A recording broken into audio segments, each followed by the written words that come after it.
Terima kasih untuk Anda yang masih bergabung bersama kami di Market Review. Pemirsa, dan kita masih membahas ekspansi PT Selaras Citra Nusantara Perkasa Tbk pasca melakukan IPO. Tapi sebelum kita lanjutkan perbincangan, tim redaksi kami sudah merangkum beberapa informasi grafis dan mungkin saja bisa menjadi salah satu referensi untuk Anda. Langsung saja kita ke grafis yang pertama. Kita akan coba lihat bagaimana profil dari PT Selaras Citra Nusantara Perkasa Tbk dengan kode emiten SCMP, kemudian juga saham IPO. Kemudian juga ada underwriter-nya, tanggal IPO di 7 September 2020, harga IPO di Rp110 per saham, kemudian dana hasil IPO ini mencapai Rp55 miliar. Profil dari PT Selaras Citra Nusantara Perkasa Tbk. Kita beralih ke grafis selanjutnya, kita akan coba lihat penggunaan dana penawaran umum perdana saham, di mana dana hasil IPO ini mencapai Rp55 miliar, di mana 55% digunakan untuk perluasan gedung pabrik.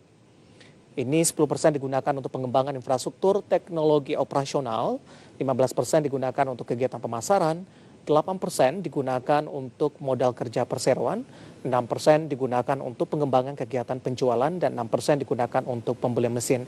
Ini data kami ambil dari prospektus ini, PT Selaras Citra Nusantara Perkasa Tbk. Ya, kita juga akan lihat bagaimana porsi kepemilikan untuk saham PT Selaras Citra Nusantara Perkasa Tbk sesudah melakukan IPO, pemirsa. Dapat Anda saksikan juga di layar televisi Anda, cukup banyak pembagian dan persentasenya, di mana dalam IPO ini untuk masyarakat atau publik ini mencapai 20%. Di mana untuk SD 45%, kemudian juga ada GDST di 26,66%. Kemudian juga ada Richard Nursalim, ini persentasenya di 1,66%. Kemudian juga ada Saverius Nursalim di porsi yang sama di 1,66%. Kemudian juga ada Freddy Nursalim di 1,66% dan Willy Nursalim di 1,66% dan juga Hendrik Nursalim ini di 1,66%. Di mana masyarakat persentasenya ini mencapai 20%. Ini posisi kepemilikan saham PT Selaras Citra Nusantara Perkasa Tbk sesudah melakukan IPO.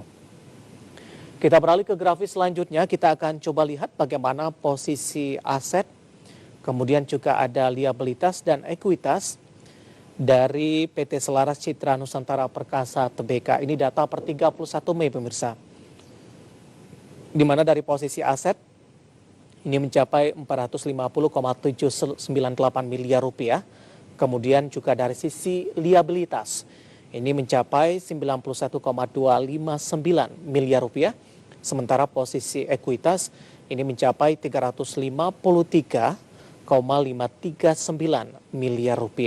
Ini data per 31 Mei dan kami ambil juga dari prospektus PT Selaras Citra Nusantara Perkasa Tbk. Dari profil, kemudian juga penggunaan dana penawaran umum perdana saham, kepemilikan saham pasca IPO, kemudian juga ada posisi aset, liabilitas, dan ekuitas. Ini semoga bisa menjadi referensi untuk Anda, terutama bagi para investor di pasar modal Indonesia dalam mengambil keputusan berinvestasi di saham dengan kode SCNP ini.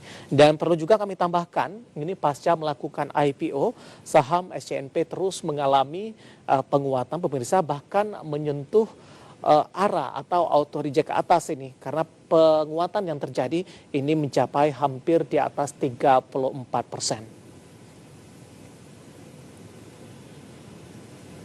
Kita lanjutkan kembali perbincangan bersama dengan Ibu Shirley Effendi yang merupakan COO PT Selaras Citra Nusantara Perkasa Tbk. Ibu Shirley masih bergabung bersama kami, Bu. Yes, Mas David. Ya, kita lanjutkan kembali. Ini terkait dengan IPO, Ibu Shirley.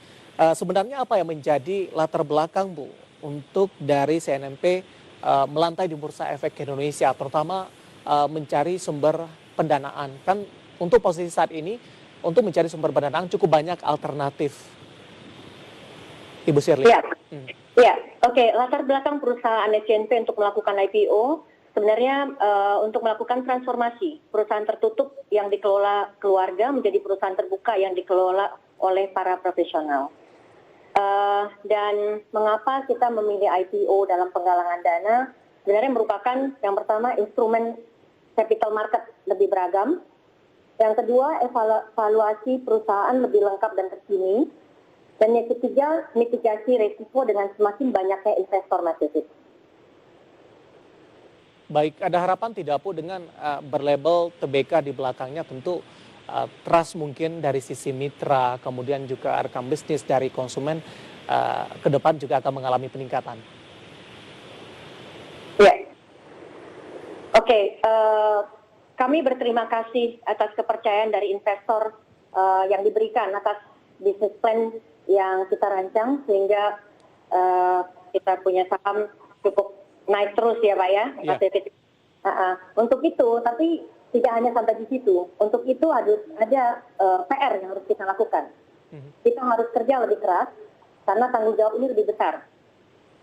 Ya, pertanggungjawabannya itu tidak hanya kepada stakeholder, dalam hal ini adalah pemerintah dan publik, serta para mitra strategis juga.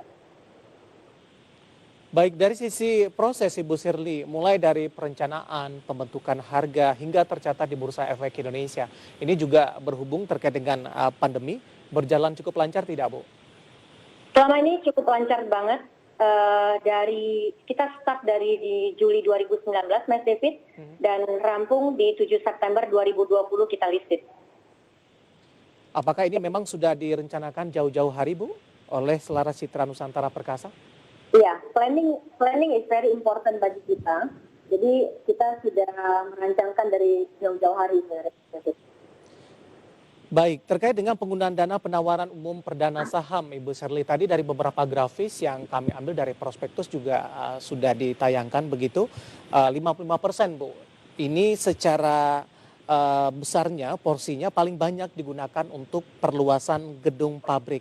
Bisa dijelaskan tidak Ibu Shirley, tujuan dari perluasan gedung pabrik apakah akan meningkatkan dari sisi produksi dan bagaimana kondisi dari pabrik di posisi saat ini? Oke, baik.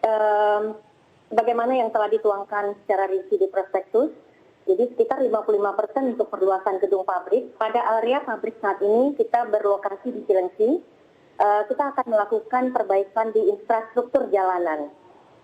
Kami berencana melakukan penambahan jumlah tingkat terhadap gedung yang sudah ada. Nah, tentunya hal ini untuk pemenuhan peningkatan volume penjualan di tahun 2021, termasuk kenaikan ekspor. Di mana kapasitas saat ini dinilai tidak mencukupi untuk menampung bahan baku seperti plastik, hasil injeksi, dan kegiatan SMB serta gudang yang untuk barang jadi. Jadi pelaksanaan perluasan ini akan dilakukan rencananya pada bulan September 2020. Saat sekarang ini sedang dilakukan oleh kontraktor yang tidak memiliki hubungan afiliasi dengan kita. Jadi perkiraan untuk jadwal penunjukan konsultan perencanaan dan penyelesaian rencana teknis akan kita rampungkan segera sih Mas David. Baik, sudah ada hitungan tidak Bu, apa dampaknya ketika dari perluasan gedung pabrik ini direalisasikan begitu? Tadi juga sempat Anda singgung ini untuk penempatan baku cukup terbatas saat ini. Akan menunjang juga nanti Bu dari sisi produksi. Iya, dengan adanya perluasan pabrik ini, kita harapkan dengan penjualan tahun 2021, kenaikan ekspor maupun lokal, untuk produksi lokal juga dapat menampung, Mas. Sebelum dilakukan perluasan gedung pabrik, untuk posisi saat ini bagaimana dengan produksi ekspor, kemudian juga produksi lokal, Bu? Mungkin dari sisi volume mungkin ini, sampai sejauh ini. Sampai sejauh ini masih dapat menampung, entah untuk karena kita ingin growth lebih tinggi, sesuai yang tertuang di prospektus, makanya kita melakukan perluasan ini. So far sejauh ini cukup menampung, Mas. Baik, Ibu, saya juga ingin tahu ini Bu, untuk update kinerja perseroan sampai sejauh ini.